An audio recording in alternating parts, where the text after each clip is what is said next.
Alright, HAWKA all night, all day, you know the rest, there's no need to spray. Welcome back to the Smack It Show, the show where we continue the WWE vs TNA Monday Night War. But it's been a month, so first, a recap for you all.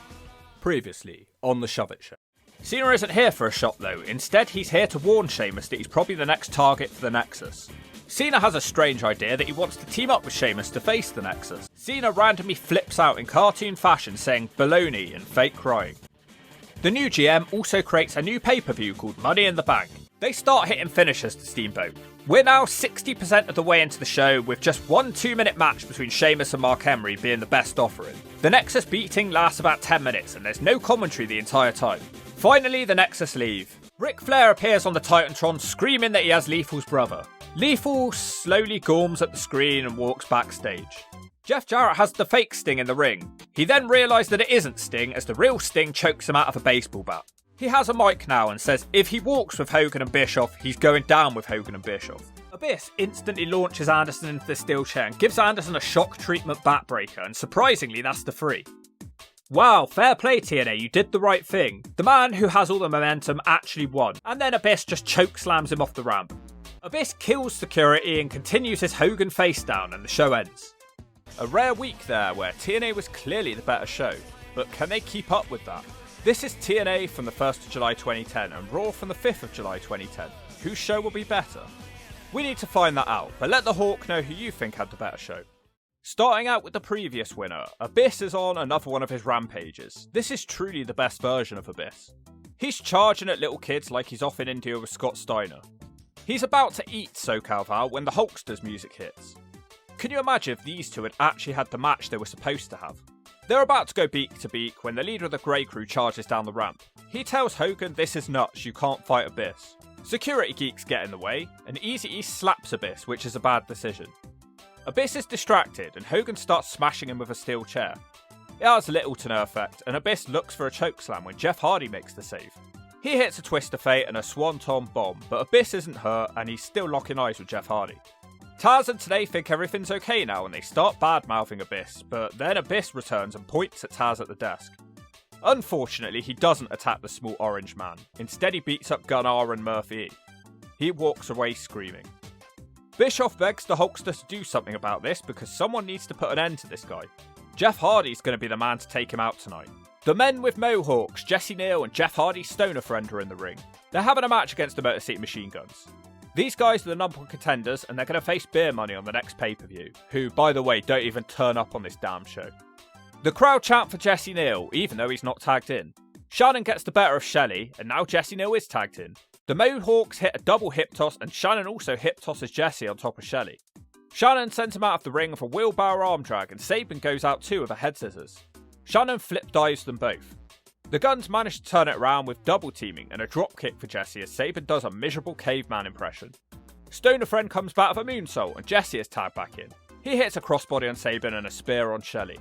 The Guns manage to send Shannon out of the ring, but Sabin runs straight into a sidewalk slam from the bigger Mohawk man. Jesse is about to put him away when Blubber Ray waddles down the ramp. Devon is determined to stop him from interfering. That all rightfully distracts Jesse Neal, and the Guns put him away with a sliced powerbomb. It's a shame because the Mohawks have the crowd's affection right now, but they're being bogged down in this feud with Bubba Ray. Let's check out Raw. This show will start out with a cold open, which is often the case during the Nexus angle. They're all lined up in the ring looking like they're about to be shot. Wade Barrett has returned after his trip to WWE headquarters last week. They've all been summoned here to face the consequences of their actions. He says that he can't reveal why they're doing this right now, but it's all part of a bigger picture.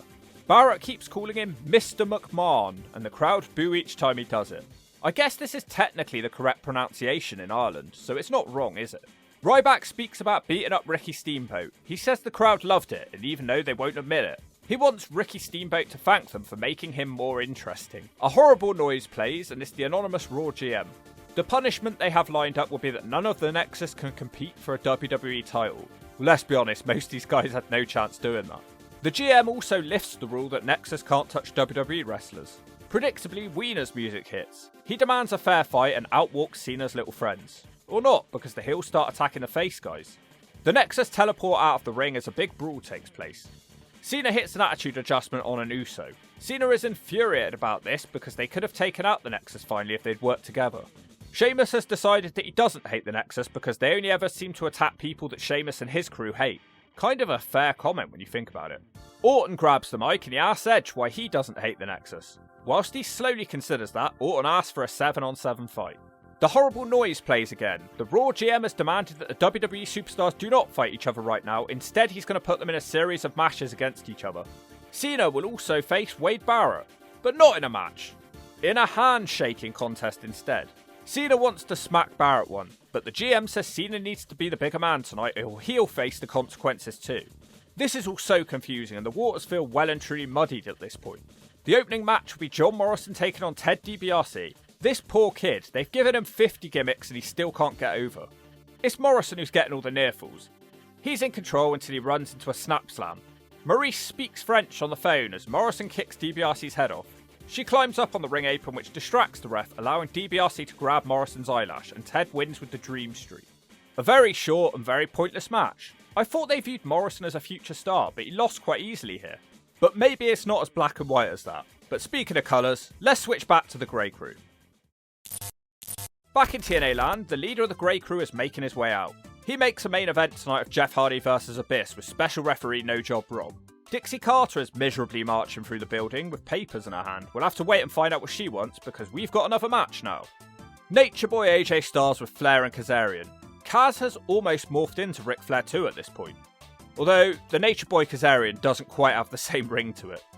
AJ is facing Samoan Joe in a match which would have been a big deal a couple of years prior. The angry Samoan looks extra angry as Nappy must be filled tonight. AJ's attacks have no effect and he has to bail to get some advice.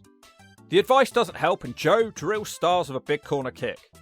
Joe also hits the chop to the back of the head and the kick to the face and a diving knee drop. AJ tries to combat with a leapfrog which Joe is able to telegraph and he delivers a brutal slap. Styles grabs an eyelash and hits a drop kick to turn the match. AJ actually manages to slam Joe but almost puts his back out in the process. Joe finally comes back with a front slam but AJ still takes him out of a low drop kick. Joe comes back with smacks and catches AJ with an atomic drop and a flying kick. The back senton gets him a 2. AJ does manage to slip out of a muscle buster and Joe starts kicking him with AJ catching one and hitting a dragon screw. Unfortunately for Styles, he's too cocky and tries a figure 4 which Joe turns into a Kokida clutch and AJ simply taps out. Man, this last couple of months AJ has turned into a complete joke. Yet I'm still surprised that Samoa Joe got this big win because there were so few and far between for Joe in 2010. Flair tells AJ that he sucks and he seems to much prefer Kaz at this point. AJ grabs the mic and says he doesn't know why Kaz is laughing because he could beat him like a little girl. He asks Rick if they're allowed to fight next week. The Nature Boy is all smiles. In the back, a meeting takes place between the Brain Trust. It's the Hawkster, the leader of the Grey Crew, and dumb bitch Dixie. They're discussing how to handle Sting, who's been hating on them all. Kevin Nash tries to have a word, but he's sent away by Hogan. Hogan is adamant that he needs to fire Sting because he's been attacking too many wrestlers. Dixie isn't keen on firing the Stinger, but she says she's got a plan tonight. She says she's going to let them know how it goes, as if they aren't going to be watching the show. Desmond, the Jobber Wolf, is in the ring. Oh, for God's sake, he still has his stupid girl Chelsea with him. It's been a few months now. Why is Wolf still bringing a manager with him who clearly hates him? I don't think he's won a match in a while since he's demanded on bringing her to the ring. Ditch her. He's facing Brian Kendrick. Wolf jumps in before the bell. Kendrick keeps kicking and it seems to be working. Wolf sends him out the ring to catch a breather. Of course, he starts arguing with his manager as usual. Wolf pounds on Kendrick in front of Chelsea. I'm not sure what the point is. Kendrick double legs him back in the ring. Chelsea walks out of the match. Kendrick locks Wolf in a Cobra clutch and he gets the tap out win. The downfall of Jobber Wolf continues. In a car park somewhere, a drunk looking Tommy Dreamer refuses to explain why he's been appearing in TNA lately. We do get a long hype package next for the return of the Pope D'Angelo De Niro. I didn't even know he'd been gone, it can't have been long. Before we can get to that, let's switch back to Raw. Vladimir Kozlov is miserably walking around backstage. Santino tells him that them two teaming up will be like World War II all over again. Kozlov doesn't seem excited about that prospect. They're going to be having a tag team match against William Regal and the Great Khali. What an exciting match, I can't wait to see this one. Santino hits a weak ass axe handle and he kicks about with happiness. I think Regal's confused about what he's doing here.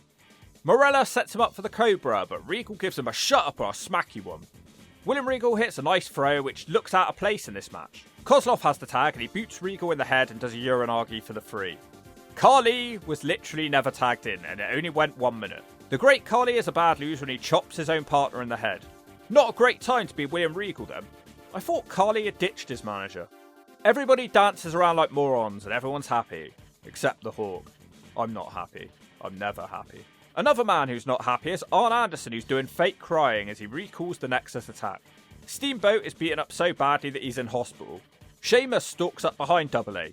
Sheamus laughs at him, calling him a pathetic old man. Arn tries to get Sheamus to team up with Cena to battle the Nexus, but Sheamus won't do it and firmly believes the Nexus are going to leave him alone.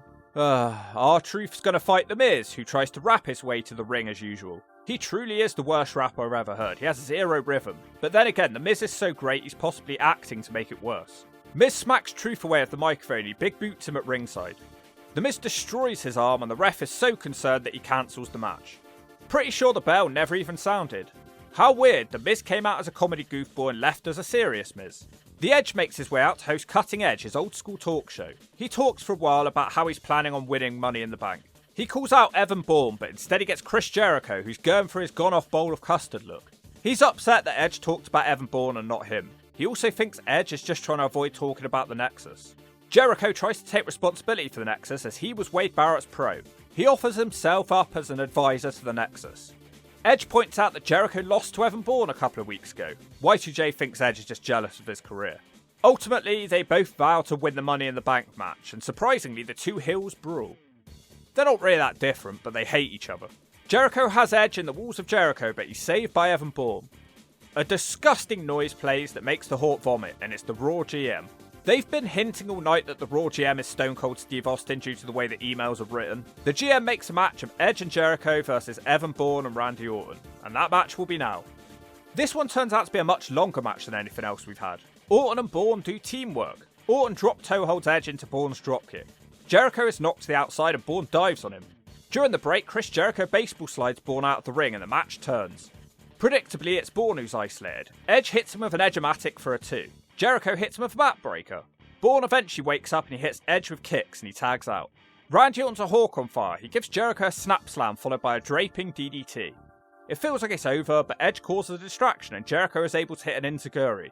Chris Jericho is determined to mess up his face and drop kicks his chin off. Y2J manages to hit a Bulldog too, but he can't hit the Lion Salt. Suddenly, Edge is reluctant to take the tag. Bourne has the tag too, and he destroys Edge with some high-flying offense. The spinning heel kick makes a cracking noise. Unfortunately, he flies a bit too much and Edge big boots him. Jericho aggressively tags back in and they scream at each other. Bourne boots Jericho as Edge starts gurning and going nuts. He's mad. He spears his own partner and walks out on the match. Bourne hits the airborne to Jericho with Orton happily watching on. That's that. Man, Jericho actually does the JOB a lot, doesn't he? Perhaps too much sometimes. Yeah, that was a nice match. Orton is a dick and he RKOs Evan Bourne. They will all be in the Money in the Bank ladder match. Let's see if TNA can top that. Back in TNA land, the Pope makes his way out. He has tears in his eyes as he thanks the fans and Hulk Hogan for supporting him. A lot of people crying tonight. He says that he's 80% better, and when he's fully better, he's coming after Mr. Anderson, who I'm pretty sure is supposed to be a good guy now. He does lots of rhymes and the crowd love him just like they love the Hawk. He truly has them in the palms of his ass. The Pope is still in the top 10 heavyweight rankings despite being out injured for ages. He vows to climb up the rankings. He better hold his horses though, because Perk Ankle makes his way out. The master of the Perk Pop just basically challenges Pope to a match at Victory Road as he's below him in the rankings. So despite the Pope's promo, it looks like he'll be moving in the opposite direction. TNA spend the next few minutes recounting the woo-off between Lethal and Ric Flair, and rightfully so, the thing was great. A miserable Jay Lethal stomps out next. He's miserable because Flair beat up his brother on the last episode of Impact. He wants either Flair or AJ in the ring right now, but instead he gets Matt Boring. Boring reveals that he's been offered a place in Ric Flair's fortune, but he hasn't actually decided if he's going to do it. Morgan can't finish his promo because Lethal attacks him and he drops the mic. He tries to pick it up later but drops it again. A minute after this, he gets to finish what he was saying, and he says that he agrees with Flair that Lethal needs his ass kicked. To be honest, Morgan, I'd have just given up on finishing that promo at that point. It lost all effect a minute later. Morgan nails a side slam and smiles with happiness. Jay Lethal does try a crossbody, which is caught, and Morgan gives him a sack of shit. The crowd chant boring. The slow motion beating goes on for a while and the crowd grow quieter by the minute. He finally misses the carbon footprint and Lethal hits an enziguri and manages a shoulder tackle knockdown. A dropkick gets another knockdown. Lethal springboards into the ring, which is caught, and it looks like Morgan wants a chokeslam, but instead he pushes Lethal out of the ring. That distracts the referee as Hernandez runs out and smashes Morgan in the slash zone. Jay Lethal beats Matt Morgan with a missile dropkick. I'm glad the strong booking of Jay Lethal has continued, but this did not make me want to see Hernandez versus Morgan on pay-per-view. They've both been booked like weaklings. In the back, actually quite a cool moment as Abyss is building Janice. It certainly looks like Janice grew some extra nails over the years. For those of you who don't know, Rosemary actually killed Janice on the most recent TNA pay-per-view, so rest in peace as Janice. You lived a long life for 14 years, and I'll try not to cry, but rest in peace. Let's switch back to Raw. We've had enough crying for one night. In the back, the Nexus meet with Randy Orton. They apologise to him for attacking him before. They say they won't interfere in the Money in the Bank match, but they do plan on picking the bones of the heavyweight title match instead. Orton isn't interested, he tells them to get lost. We're now informed that R-Truth is too badly injured and he won't be at Money in the Bank, and his spot is now up for grabs. The Usos play a guessing game with Josh Matthews. He doesn't know which Uso is which. Tamina then explains who the Usos are. Nice of them to finally explain this, they've only been randomly on TV for a couple of months. Alicia Fox is also sulking that nobody cares about her Divas title reign. I forgot she even existed, to be fair. It doesn't help she doesn't even get an entrance for a match. She's going to defend her Divas title against former champion Eve Torres. The match sucks. It goes about 1 minute. Alicia Fox fakes an injury, but she's not actually injured and she nails the scissors kick for the win. Crap, a waste of time. Why even have them on the show week in week out? It's not enough time to make any sort of lasting impact. But somehow that seems to be the main event of Raw this week because all that's left is a meeting of the minds. We'll save that for after the last part of TNA. Back on the last part of the Hulk Hogan show, randomly Taylor Wilde is in the ring, who hasn't been seen for... I don't even remember seeing her during this series at all. She's going to face Madison Rayne. Taylor Wilde somehow looks like something has changed with her. I can't quite put my beak on what it is. Is it her breast? Maybe, but what I never understood is how all these female wrestlers who are broke, like Taylor Wilde and the Sunglasses Hut, working 2 jobs, yet she could afford to do this. Does TNA sponsor them or something? How does it work? Help the Hawk understand. She tries to start aggressively, but Madison Rayne spears her and pounds her head into the mat. Taylor manages a head scissors before Madison takes her down by a haircut again. We get a double down on the ring apron from a clothesline. The ECW guys appear in the crowd as usual, this time Rhino has joined them. Taylor misses a flying something and Madison wins with a horrible weak-ass finisher. Madison is celebrating, she doesn't see Angelina Love behind her. She smacks Madison with the chair, but Madison avoids the DDT into the chair. TNA President Dixie Carter is seen stomping in the rafters. Elsewhere, Taylor Wilde and Sarita are randomly fighting. The former partners now hate each other apparently. Sarita screams something in a cone. It sounds like it could have been funny, but it's mic'd poorly, and then she throws it at Taylor. I have literally no idea why they're fighting or what's even happened. Gunner and Murphy eventually separate them. I believe this is due to something that happened on the TNA B show Explosion, but TNA can't be bothered to give us any more context, so this is dumb. This is an example of too many storylines being a bad thing. It's great that everyone's got something to do, but this has no place on the show. I'm a fan of both these girls, but explain what's happening here. Dixie Carter meets with Sting in the rafters. He wants to understand what's been going on around here. Dixie says he doesn't understand, but she does understand that Sting is a cancer to TNA. She suspends him for 30 days without pay. He screams and rants that Dixie is being conned. He's about to explain in plain English what's happening, but Bischoff has security take Sting away. You know, Sting, you could have still explained what's happening despite being handcuffed by security. Instead, Sting says he's not coming back to TNA. Bischoff rubs her and tells her that she now needs a bodyguard. I think it should be the Welsh Roider Rob Terry. He doesn't seem to be doing much on the show right now. The main event is next. No Job Rob is the special referee. It's the Monster Abyss versus Jeff Hardy. A win here for Abyss would really have me believing in him. It's a fast and frantic start with Jeff desperately trying to stay on top of Abyss. He drops him out of the ring and dives down on him. Abyss turns it around on the outside and he slowly beats him up in the ring and hits a big side slam, with referee Van Dam showing that he has no bias with his count. Abyss fetches a chair and almost pays for it when Jeff rolls him up for a 2. Jeff begs RVD that he can use the chair so he can do a poetry in motion. I guess it's okay, he didn't really use it as a weapon, it was more like an assist. Jeff hits the Whisper in the Wind for a 2. Abyss comes back with a big boot and a splash for a 2. Jeff Hardy slips out of the shock treatment and gives Abyss a twist of fate. The monster wakes up in time to block the Swanton Bomb and he motions for a chokeslam, but Hardy smacks him back down and he hits the Swanton Bomb for the 3. No, that is not the result we needed here. A completely clean victory over Abyss, who had all the momentum coming into this match. You just cut his legs out from underneath him. Abyss is a bad loser and he beats up Jeff Hardy and RVD. You can do whatever you want, Abyss. You lost cleanly to Hardy in 5 minutes. Why would I think you have a chance of winning the world title now? Abyss brings Janice into the ring, but Mr. Anderson rushes the ring with a chair. He smacks Janice away and winds up for a chair shot, which Abyss ducks and he hits Hardy instead. Abyss takes Anderson out of a shock treatment, and he's the only man left standing, so I guess he wins, even though he lost? Nah, couldn't you have had Anderson run out during the match and he causes Hardy to lose to Abyss? That would have done what they needed to do. And on that sour note, the show ends. Just the last part of Raw to go. Well, there's no match to look forward to. Wade Barrett calls out John Cena so they can shake hands as they're being forced to by the Raw GM. Wade apologises for costing Cena his title and says he'll leave him alone. He wants to put all of this behind them. Cena asks him if he means it when he says they'll have a truce. He fakes a handshake and then he goes into full comedy mode, just like last week. Cena doesn't actually want a truce, but he wants to deconstruct the Nexus. Barrett demands an apology of Cena or will face the consequences. Cena doesn't apologise though and tries an attitude adjustment with the Nexus swarming the ring like ants. As usual, the WWE guys are dumb and they run down one by one. Randomly, Mark Henry's music hits and he finally leads a group of jobbers to the ring. The ring is cleared of the Nexus apart from Darren Young. An ear-splitting noise plays and everyone groans with anger. It's the Raw GM. The GM demands peace, but Cena doesn't care about peace as he locks Darren Young in an STF. The Raw General Manager says Cena's going to have to face all members of Nexus next week in a 7-on-1 handicap match. Oh great, I can't wait for that one. They're going to get destroyed by Super Cena. Cena wins! It will be great. He carries on beating up Darren Young, who doesn't manage to do a thing. This feels like the Cena show tonight. Everybody else has teleported away at this point. Well, if Cena takes out Darren Young now, he's only going to have to face 6 of them. Cena seems to get the same idea as he throws steps at Darren Young and he tips a table over Young and the show goes off the air. Really not sure how I felt about this one. It obviously wasn't as bad as last week because that one was truly awful. But there isn't really anything happening at all other than the Nexus storyline. Think about it, there literally is only one storyline on this show, and it kind of feels like as the weeks go by, the shine is coming off of the Nexus.